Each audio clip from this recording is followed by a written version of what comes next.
the time. All right, so We only rehearse it with. I'm curious, guys, how did you choose the first games for your first season of Secret Level? Like, You mean all the games or the first game? on the first game and then the next ones. I can't remember what the first game was. Was it? Yeah. Because we did Warhammer in the past and we're friends with Game Workshop. That's why. But we made a big list and said, we just went and talked to everybody. Hey, we got this new game. It's going to be super fucking cool. Do you want to be a part of it? And then people would go, oh, let us think about that. Because you can imagine this was it seems like, oh, it's so obvious now, but at the time it wasn't, and it took a lot of convincing, even from us who had been in the industry for a while. It took a lot of convincing for people that this was going to be a cool idea. Die-hard fans love Easter eggs in video games. I'm wondering if there's going to be any hidden Easter eggs that have made their way from the video games into the series itself. Yes, but if I told you, then it would ruin it, right? They would be. It's funny because when we were making the series, like when I was growing, I remember when Can't not go back to your childhood. No, Can't yeah, every- I fucking what? Because of like YouTube, I have to go back I'm just fucking with pre-YouTube. Like Doom 2 comes out, and my friend discovers like John Romero's head somewhere on his pike in that game, and it's not like YouTube to get on to find out where that is in the game. And it took me like an entire week of trying to get through every corner to find it. And unfortunately nowadays, if there's a secret or an Easter egg or something, it's up on YouTube like that day. So no, I'm not going to tell you what they are or where they are, but there are definitely many. What was your initial story that you wanted to tell? Because this enables you to go to different worlds and tell different stories. What was the first one that you wanted to express via sequel? The first story. Well, the story's done that. So, any episode that we pick. So, Warhammer, for example, right there. What we were just explaining is that we try to emulate in Love, Death, and Robots. We essentially have short stories, like from compendiums or whatever they be. And we wanted to continue that process, so we bring authors in, and they all pitch us ideas. We sort of distill the entire franchise, all 40 years of Warhammer, into like a rather comprehensive guide, but like and together with Games Workshop, the do's and don'ts, like we want to use Ultramarines, and we don't want to use these Xenos or whatever it is. And then we sort of go to those authors and they come back to us with some ideas. And we sift through those, we pick a winner, it gets expanded out. So, because one of the things Tim and I didn't want to do was just homogenize the whole series through like the Tim Dave filter, so it's all the stories we want. So like that author pool was a way of making sure like different voices and different sort of And it walks wasn't just games picked by two white dudes. Yeah, so Middle-aged the- white dudes. Me. You. So the I'm stories are like, in some cases, yes, they, and it wasn't, in other cases where we worked closely with the developers, but the process was, I would say no two episodes were sort of created in the same way, which is what feels like what an anthology should be. How familiar do people need to be with each of these video games to watch the show? No, not at all. I mean, the whole, I think if the only people that showed up were gamers, the show would still be a massive success, but like But even then, not every gamer has played every game, right? And there's a disparity. The Warhammer fans, maybe they don't play Spelunky. How do you make it appealing to those? And the core, I think the core is you have to stay true to what fans fell in love with about the franchise, but you also have to have a core emotional story. And even in Warhammer, where it's a lot of violence, there's a father-son story, and in Spelunky, it's kind of a mother-daughter story, but they all have an emotional core, even if the age at which you watch them might be differently appropriate.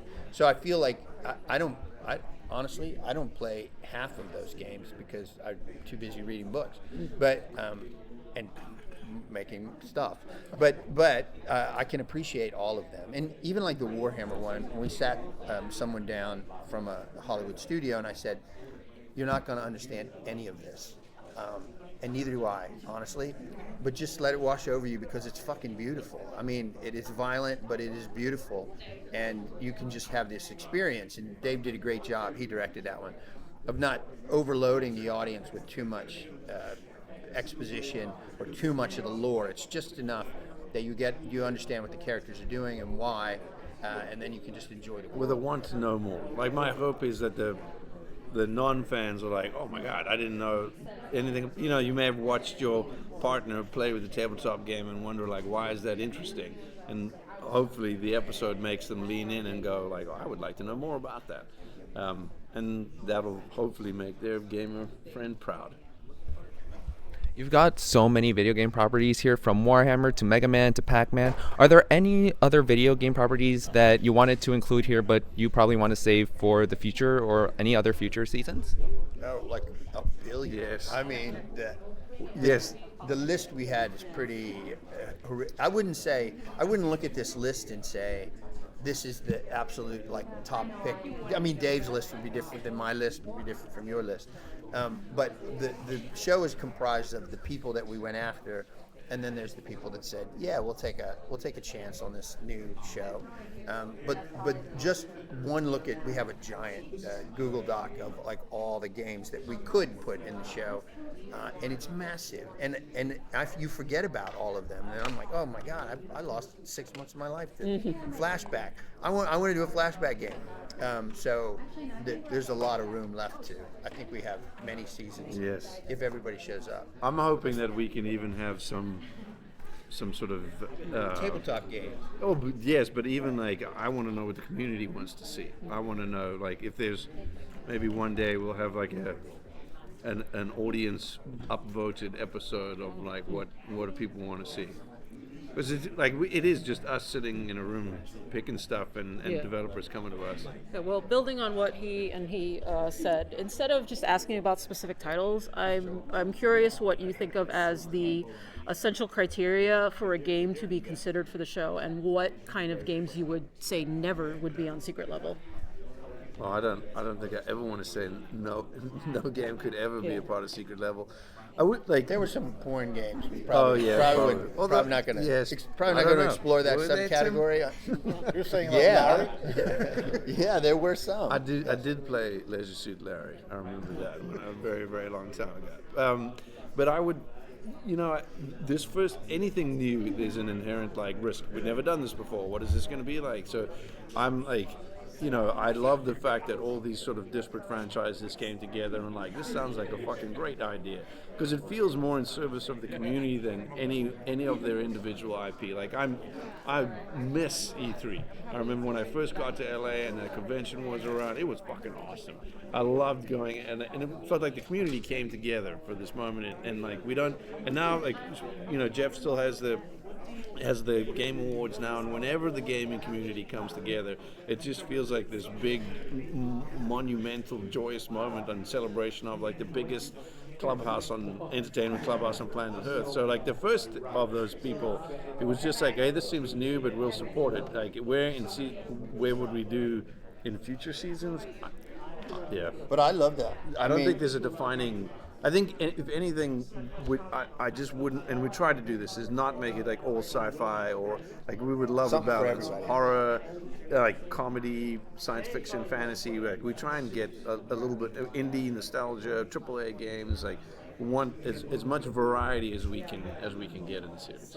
You're bringing right now Secret Level. So it does mean that Love, Death and Robots is finished, or you'll Yeah. be on both boats at the same time? No, we're working on another. I think it's public knowledge. We're working on a season 4, so that'll be out soon enough. No, I don't want to give up Love, Death and Robots. That's my baby. We want to make as much my baby. stuff as long as people will let us. Yeah, they're built off the same thing. We answered a question over there, but Blur did video game cutscenes, and we learned the short form, and then we said, oh well, let's just tell. I feel like Love, Death and Robots came out of our video game cinematic work, and this show just really just brings it home to where we started. So, but I love all of it.